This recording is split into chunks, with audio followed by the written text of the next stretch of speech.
Hey friends, welcome back to another episode of Going Nuclear.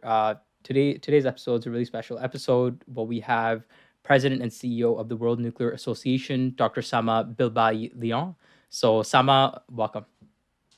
Thank you, Sama. It's a pleasure to finally be able to be here. I'm glad we got a chance to meet in New York City, Atlantic Council Summit, COP28, hmm and finally getting a chance to do this conversation, this chat. So let's kick it off. Tell us a little bit about World Nuclear Association, and in today's context, COP28. Many nations across the world have signed an agreement to triple global nuclear capacity by 2050. Tell us a little bit about the World Nuclear Association in light of the trajectory of the current. Well, so World Nuclear Association, as hopefully many of your listeners know, is the international organization that represents the global nuclear industry. So I think that what makes us unique is that, first of all, we do have member companies from basically countries all over the world in all continents. And also the absolute diversity of the pieces and parts of the nuclear sector. So our members do cover from the mining companies going through the entire nuclear fuel cycle, including utilities, including the reactor vendors, the entire supply chain, front end, back end, and also all these other pieces of the nuclear infrastructure that are not so well known, say legal, nuclear lawyers, so nuclear insurance, nuclear transport, nuclear finance, contracting. So all those things that perhaps you don't think about when you are thinking of nuclear. So our role, as perhaps many of you know, is first of all we do bring the industry together. So we try to share best practices and learn from each other, and actually, raise the standard and the innovation levels in the overall nuclear industry. But we also represent the nuclear industry in all fora in which decisions are being made on nuclear. So, the International Atomic Energy Agency, the OECD Nuclear Energy Agency, International Council of Radiological Protection, all these places where people are setting different standards or different regulatory decisions, where the voice of the industry is very important, because sometimes that regulators or perhaps academics or researchers don't really have the same understanding of what it's like to truly operate in an industrial commercial setting. And then, last but certainly not least, we represent nuclear in all fora in the context of energy policy and these days climate change. For example, as you know, we are observers and we are an accredited NGO in front of the United Nations Framework Convention on Climate Change. In that context, so I think that last year, World Nuclear Association, together with ENEC, which is obviously the home team at the Dubai COP28 summit, we actually put together this net zero nuclear initiative. We wanted to be incredibly visible, incredibly factual, incredibly present everywhere in the context of the climate change meetings. We wanted to bring not only nuclear energy, but the nuclear industry that has been a little bit invisible, and as opposed to all other industries, whether it's the oil and gas or the solar, wind, and etc. So what I think we did last year is something that was a big accomplishment, because for the first time ever, nuclear energy, as you know, was actually mentioned in the final text agreed by all parties of the UNFCCC unanimously. And but for the first time, nuclear energy was recognized as one of the technologies that needs to be accelerated in order to be able to meet Paris Agreement. And then, in addition to that, as you very well know, we have up to 25 countries now that have agreed to do their best in order to triple global nuclear capacity by 2050. So I mean, obviously, we are standing on the shoulders of dozens, perhaps hundreds of nuclear professionals and nuclear advocates that have been working at climate change conference for 20 plus years. So it's not like we just arrived last year and magically we got this. I mean, we are standing on 20 some years of work, but certainly it is very rewarding to finally see that the world is starting to realize that you cannot achieve decarbonization, energy security, and do that in an equitable manner and in an affordable manner without nuclear energy. It is really exciting, and it's groundbreaking to see that finally nuclear energy, this resource, is getting the recognition that it deserves. And so, tell me about the World Nuclear Association in the forefront of policy and advocacy, and now you're seeing successes. Um, Mhm. is there a change to the trajectory of the World Nuclear Association? Are there certain areas which the organization will now focus more towards uh, as things are developing? Well, I think that our overall mission and vision hasn't really changed. I think that what is changing a little bit is the expectations of our members. I mean, you know that a few years ago, well, everything in nuclear takes time, and everybody was comfortable with this more gradual approach to things. But I think that's changing. I mean, I think that now we all in nuclear and basically every energy technology, we realize that we are way behind and we really need to accelerate. So I think that the main thing that is changed is that the expectations are that whatever we've been doing, we need to do more of it and faster. So, but the priorities haven't really changed. So, number one, we continue to work on policy. So we continue to talk to governments, to talk to you know regional governance organizations, whether it's the European Union, or whether it's the ASEAN or the African Union or others, to try to bring policies that recognize the very important role of nuclear energy. So that is number one. I mean, and I'm telling you this in order of importance, but also in the way that they trickle down to each other. So policies are the first thing.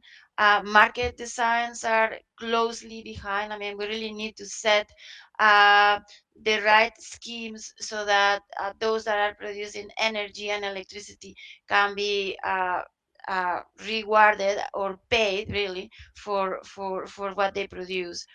Then, together with that is the financing. I think that we do need to, we are working with the finance community to explain to them how they can be engaged in nuclear projects. And again, it's many things. It's not just new nuclear power plants. There is a myriad of projects in which the finance community can be engaged. Yes, new nuclear projects, but also long-term operation, but also front end of the fuel cycle, mining, supply chain, industrialization of small modular reactors, decommissioning. I mean, there is a myriad of opportunities for the finance community to get engaged in nuclear. Then we are also working, as you very well know, in the area of streamlining licensing.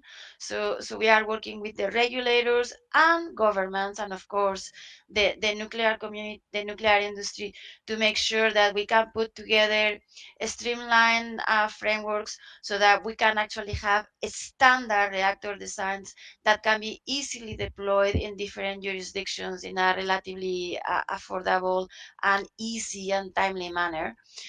And then last but certainly not least, we are working on the supply chain and capacity building. And some of that is industrial supply chain, and some of that is industrial and component supply chain. But a lot of it is also workforce. We really need to have the capabilities from the human side to deliver all these promises from nuclear.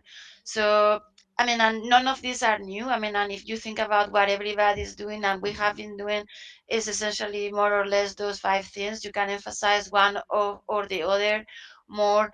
but essentially these are the key pieces of the puzzle to deliver this triple global nuclear capacity and more. Definitely sounds like a behemoth of a challenge, especially with those 5 areas. And one question that I have for you is, let's talk about capacity building, right? We're gonna need to train a new generation of workforce, right? And I know one struggle that a lot of countries are having is it's very difficult to develop the capacity for specialized skills like nuclear, because Hmm.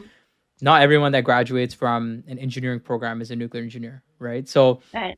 tell us a little bit about those developing nations that want to start a nuclear program immediately, but don't necessarily have the right expertise.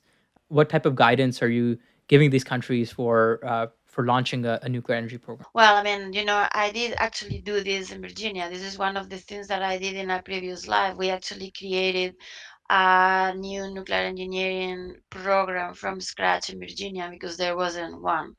So, so I would say that for newcomer countries or even for existing countries that want to really accelerate and multiply the number of skilled engineers and capacities for nuclear projects. I mean, so we have very good models. I mean, the International Atomic Energy Agency has a very good model on how to develop these programs. So nobody has to really start from scratch. There are good opportunities and good models, and I certainly we can offer examples. I mean, the UAE is a very good example.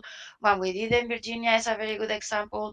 What is happening in Turkey, Bangladesh, Egypt, Pakistan. I mean, there are many countries where we are seeing this development of new engineering programs. Obviously there is always a little bit of a lag. So when you start a nuclear engineering program, it's going to take at least 4 years before you have your first graduate, right? So you really need to plan for that. The other thing that I would say though is like, even though new nuclear does require enormous, I mean, we are going to require many qualified workforce. Not all of them are going to be nuclear engineers. We are going to need mechanical engineers, electrical engineers, civil engineers, chemical engineers, all kinds of technicians, all kinds of experts on many things that are not necessarily nuclear engineering. So, and many of those people already exist in many countries. So we can tap on existing expertise. We can retrain expertise. For example, I think that also brings a great opportunity. We are trying to phase down fossil fuels, so that leaves an enormous, super talented, incredibly specialized and prepared workforce that are going to want to have challenging, exciting, and well paid jobs moving forward. So I think this brings a good opportunity to retrain, to reuse, if you wish, the talent that already exists in other industries into the nuclear industry. So I do really think that it's not just, yes, we do need to inspire and attract lots of talent into the nuclear industry, but it doesn't have to be new talent. Some of that talent also exists in other industries. A lot of retired coal power plants in the United States are retiring, and now a lot of that expertise can be funneled toward nuclear. A lot of the components and a lot of the infrastructure is very similar to nuclear power plants, right? And Hmm. there's a those folks can get trained, in a very streamlined approach, right? Exactly, exactly. So I mean, I don't want to simplify things because nothing is as easy as it sounds. I mean, there is the devil is in the details, right? But if you think about it, we developed the first generation of nuclear power plants in the 60s, 70s, 80s. And when we started, there were probably five nuclear engineers in the world. I don't know how many, but very few, and very few nuclear engineering programs. And we were doing all these calculations probably with slide rules and things like that. And here we are, 50, 60 years later. where we have super sophisticated computers, we have super talented all kinds of engineers, we have lots of nuclear engineering programs, and so yes, it is going to be very challenging. Don't get me wrong, but we are not starting from zero. We are starting from a substantial capacity already. There have been a lot of progress made in these technologies, and so one thing you mentioned was that we need to do it faster, right? And Yes, yes. one country that I look towards that has done this is France, right? Like Mm-hmm. they build such huge nuclear capacity in such a short period of time. And so, Exactly. what is that message? What are those strategies that you're sharing with the countries that are part of your organization? Uh, Mm-hmm. and what type of strategies are you developing to go faster? Maybe lessons learned from the past, or are there new strategies that are being deployed? Well, so first of all, let me clarify. So, our members are industry organizations. We don't have member countries. So, we are an industry association. However, we do support countries if they want our support. But what we will bring to these countries is the experience and the expertise of the industry. We are very pragmatic, and we will tell them this is how it's been done here by the industry. I mean, different examples. So the second thing that I will tell you is there is no one solution that fits all. So clearly, France is a great example. Sweden is a great example. UAE is a wonderful example. China is becoming a great example.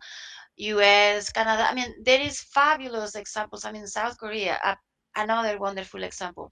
And if you start looking at them, they all have nuances. They all are a little bit different, and we can extract fabulous best practices and lessons learned from each and every one of them.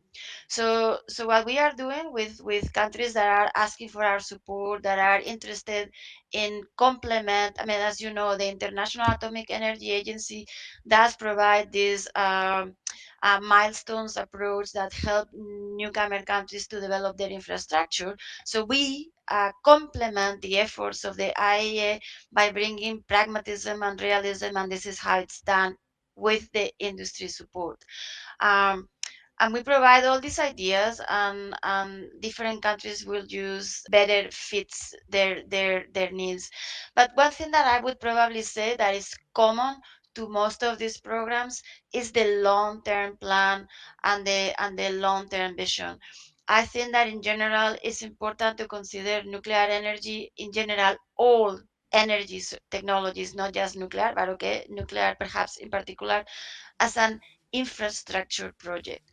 I mean, we cannot do any energy development, energy planning in very short term intervals. So countries need to look at the next 20 years or more, 30, 40, and say, okay, what is our energy demand in the next X many years, and what is the energy mix that we envision having, and this is the progression. This is how we are going to build up this energy mix, and these are the capabilities, whether it is infrastructure, supply chain, human resources, financial, legal, you name it. So to me, the long-term vision, the coordinated approach from the country is essential. Even if you have market approaches, even if I mean, you don't have to have a centralized government driven approach, but you have to have a vision that is cohesive and long term. One thing that I wanted to get your thoughts on was youth, right? And Hmm. youth, the next generation leaders for this industry. And so a lot of folks that follow this channel are youth, are young people, and they're interested Hmm. in a lot of opportunities. And I think one really cool program that the World Nuclear Association runs is the World Nuclear University Summer Institute. So Hmm. tell us a little bit about like what are the origins of that program? Tell us a little bit about the benefits of that program and what who that's meant for and how that's kind of creating those next generation of leaders. I couldn't agree with you more. I mean, without the the next generation of nuclear leaders, we are not going anywhere. I mean, we really need to start grooming these leaders already, and we really need to make sure that we do the proper knowledge exchange. And to me, this is a continuum. I mean, because the current leaders will learn quite a bit from the next generation of leaders, and then of course the opposite is also true. I mean, clearly the next generation of leaders will learn quite a bit from existing leaders. So we created the World Nuclear University Summer Institute about, I would say, 18 years ago. So World Nuclear University actually celebrated its 20th anniversary last year in 2023. So we were happy to celebrate our 20th birthday. And the Summer Institute is a little bit less old, so it's probably 18 years old or something like that. So this program is a very unique program that what it does is very intensive. It's a 5-week program, completely immersive. And yes, you are going to get a comprehensive view of the entire industry, but the focus is not just the technology or the science, is looking at the whole thing as a system. It's the systemic view of the industry. We do a lot of training and coaching in leadership. I mean, it's not just knowing how to manage a project, but knowing how to be a leader. That is maybe a step above being a good project manager. And then of course communications, and then of course the networking, and very importantly the mentoring. So one of the key components of the Summer Institute is the mentoring. We are always very lucky to have with us incredibly experienced people from all over the industry. I mean, and if you look at the profiles of our mentors, you will see some people are utility people, some of them are regulators, some of them are researchers, some of them are coming from the radiological protection, some of them, I mean, they are incredibly diverse. So for us, it's very important to make sure that the fellows have access to these mentors, to this real life experience from the industry.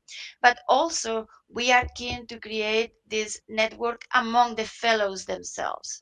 So we have right now probably thousands of fellows that have gone through I mean, I think it's 1400 or something like that. So it's not a small number of fellows that have gone through the Summer Institute. And these are people that some of them, 18 years ago, they are now very high up in the nuclear industry ecosystem. Yet they understand very well that it's like to be a fellow. So you have this fellowship, this network, this uh, this very good communication about all these fellows. And as you very well know, many times it's not only what you know, but it's who you know. So sometimes you may be an expert of whatever topic, but if you happen to know this other person that is also an expert in that topic in some other country or some other organization, you can call them, hey, you guys, we are having this issue, and so have you seen this? I mean, so this networking and this cohesive grid of people is just as important. And that's, to me, these are the brand characteristics of the World Nuclear University Summer That's Institute. phenomenal. Like to bring together these bright minds from across the world and develop that network. I think that's brilliant because I think that's what the nuclear industry needs, right? Especially at this Hmm. moment, it Hmm. needs that collaborative spirit. Um, it needs that information and knowledge sharing, right? And so, if you look at some of the alumni, are there any success stories that have come out of this summer institute? Oh my gosh, there are lots of success stories, and I wouldn't be able to enumerate them because I mean there are many CEOs, CNOs, or high level executives in many companies all over the world that that at one point in time they were fellows in the Summer Institute. I'm not going to start enumerating, but I promise you there is many, many, many of them. Absolutely, I can imagine. I can imagine. And so I wanna talk. touch on a topic where at this COP and at different international World Nuclear Exhibition, various international conferences that you're attending. I guess you're getting a sense of what the global community is feeling about nuclear, right? A really good Mm-hmm. sense. What are your thoughts about about the perception of nuclear waste, right? Or the nuclear waste topic. So, like for example, at this year's COP, there was a lot of talk about nuclear energy being brought to the forefront. But were there Mm-hmm. also any questions that you received from any host nations or any organizations that were talking about, hey, what about nuclear waste? Mhm. Well, I mean, obviously, we always need to, I mean, not just nuclear energy. I think that all energy sources, they really need to be, we need to be prepared to explain and be absolutely transparent about our entire life cycle. Personally, I think that nuclear energy has always done a much better job at that than all other energy sources. I mean, I think that we are the only energy source that we've always been transparent about well, all the waste and all the used fuel and every byproduct that appear in the nuclear fuel cycle. And we always managed it. And this is good and bad, right? It's good because it's completely transparent. Here it is. We've managed it. We know what to do with it. We are doing a very good job isolating it from the environment and from humans and obviously the workers, but at the same time it's also there, it's visible, unlike what other industries are doing, that basically they are closing their eyes and hoping that nobody knows that they are spewing their waste into our atmosphere, or that they are not explaining to us what they are doing with the leftovers of not recycling, I don't know, solar panels or wind turbines. So I think that it's very important that we are always prepared to answer those questions. And frankly, when we are talking in particular to newcomer countries, we can never dismiss or underappreciate their questions. I mean, as much as we understand what the answers are, as much as we know that in many countries there are already solutions being implemented for these issues. I mean, Finland, Sweden, France, Russia, other countries. So we know that solutions still exists and are being implemented. We cannot just be patronizing to these people and tell them, oh, don't worry, we'll tell you how, this is not a problem. No, no, we still need to be able to explain to them, and they still need to be able to decide whether or not this energy source is for them, and they feel comfortable with the entire life cycle. So I will tell you that at COP, we did not get too many questions about waste. I mean, we did get some, of course, but it really wasn't a primary topic. I think that many countries, but particularly policymakers in many countries, have become very, very pragmatic in the sense that they have realized that number one, whatever policies they have laid out are simply not going to take them to net zero in time. So they really need to reassess that, number one. Number two, energy security and energy independence. Many countries have realized that, okay, wait, this is not going to work for us. I mean, if we continue to have these geopolitical struggles, we may or may not be able to pay for our electricity or our energy. And number three, and I think that was very important in COP28, and I think that we did see this in the final text, is the equity piece of it. I think that I was personally quite happy to see the final text that actually talked about an orderly and pragmatic phase down of fossil fuels, because frankly, I mean, we have countries in Africa and Southeast Asia and in Central and South America that have not contributed to any carbon emissions, or very few, and they have the right to develop to reach the standard of living that we have today. So while I think that nuclear and wind and solar and hydro and others will be instrumental, I do believe that they still are going to use of fossil fuels for a little while, and they probably need them.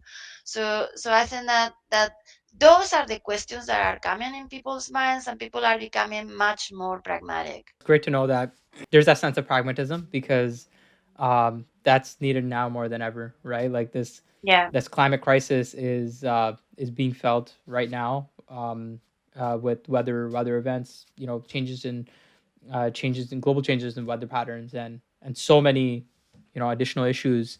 And it's great to see that the benefits are being seen right away, and Hmm. from a pragmatic perspective. And so you, you know, one World Nuclear Association initiative that I'm a really big fan of, and I keep up with all the time is actually the World Nuclear News, right? And Yes. so big fan of World Nuclear News because it's so exceptional and it's so up to date, right? Like I remember I Hmm. was, you know, even with my company, we launched an initiative, and just a few weeks later, you see that there's an article on it. And so, Hmm. you know, whether it comes to nuclear new builds across the world, whether it comes to, you know, recycling of nuclear fuel or even nuclear fusion, and so, I'm a really big fan. Like, tell us a little bit about that initiative and like just how does the World Nuclear Association keep up with so many projects going on across the world? Well, I'm so excited that you are talking about World Nuclear News, and I would say by extension our information library.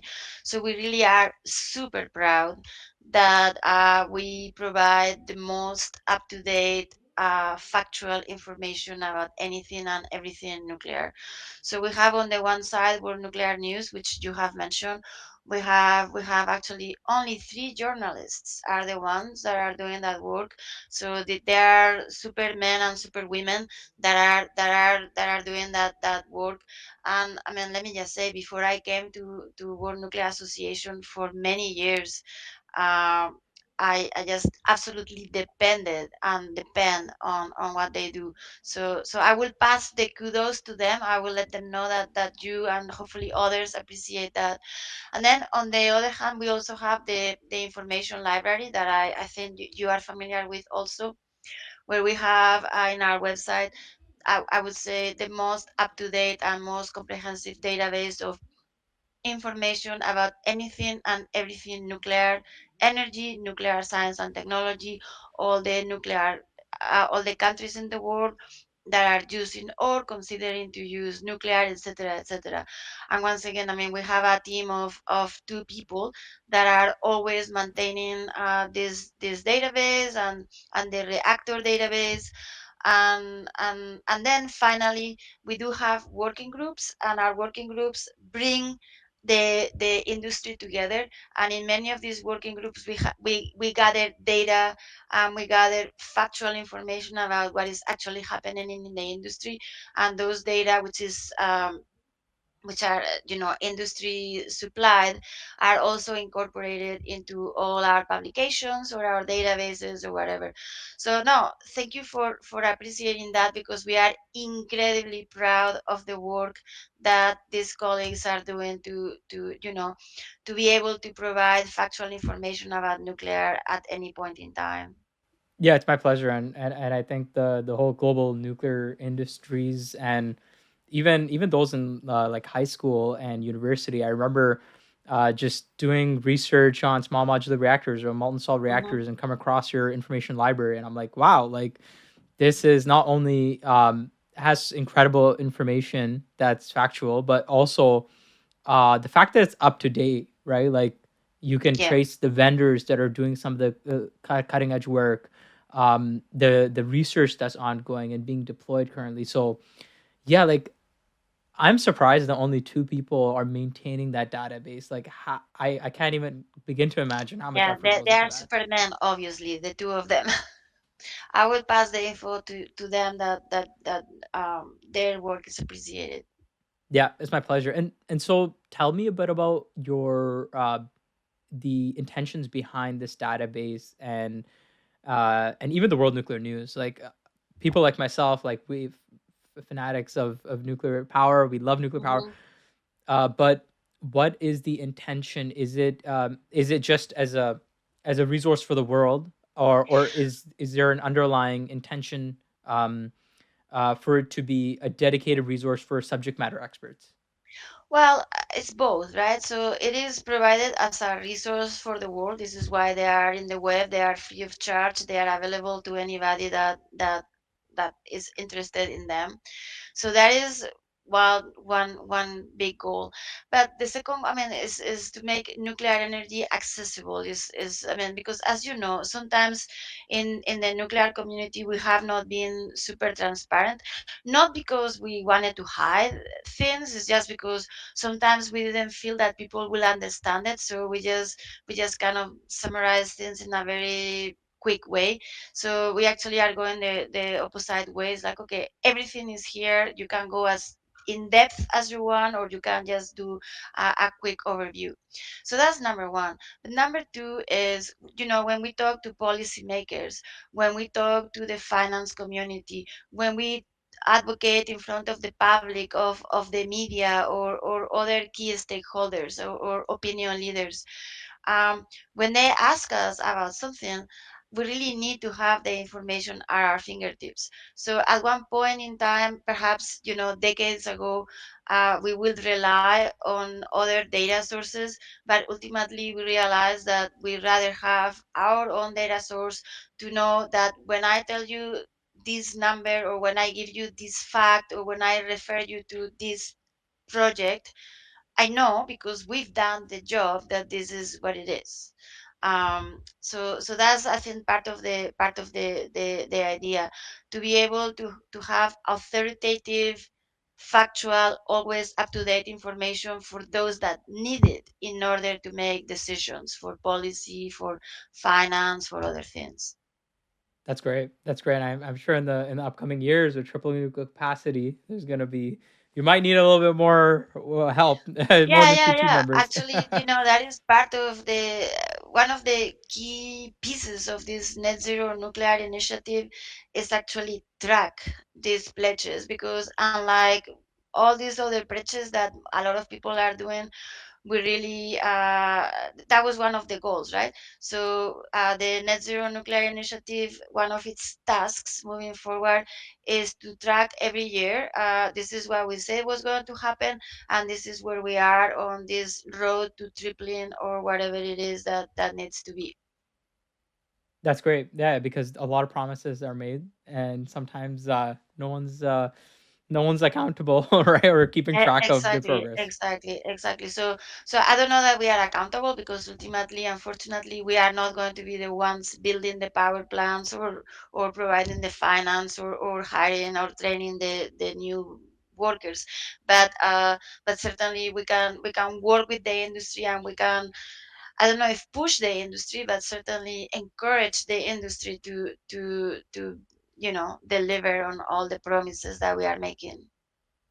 Absolutely, I think that is a much needed for players across the world, right? And so, I Sama, I think this was a great conversation. I really enjoyed this discussion, and do you have any last messages for the audience about the World Nuclear Association?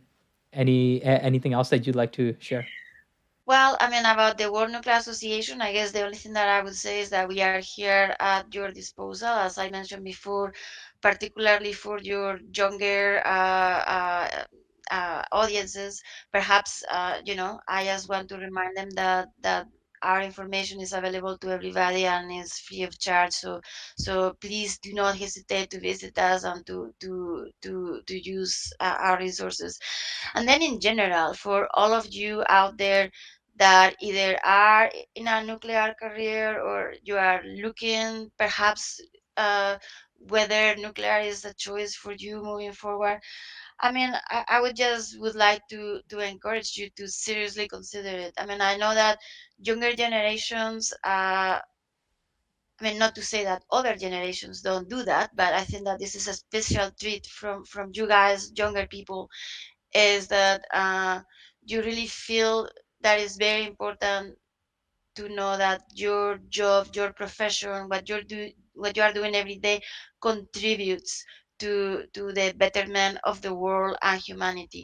And in my mind, being part in some way, I mean, whether you're an engineer or a lawyer or a communications expert or a transport, I mean, whatever it is that you do in support of nuclear energy, I mean, I think that every day of your life, your professional life, you are going to go to bed saying, okay, I've made the difference today. What I'm doing makes a difference, and I'm making the world a better place. Certainly, this is how I felt or I feel every day of my career. So I would like just to inspire you guys to perhaps do something similar.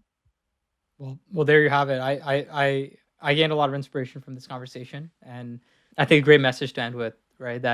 Um, that if you're part of this industry in some way or another, you're making that impact, right? Whether it be climate change, whether it be even providing that essential resource to everyday people, right? Mothers that Exactly, are exactly. cooking food at home, or hospitals that are running, right, and Hmm. operating those life saving equipment. So Hmm. I do love that message. Thank you so much. Well, thank you.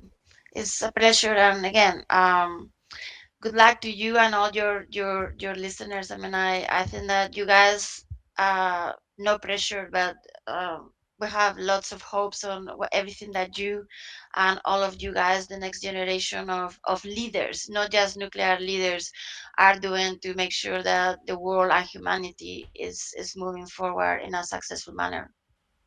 Awesome. Well, there you have it. Thanks a lot, Sama. Appreciate your time. Thank you.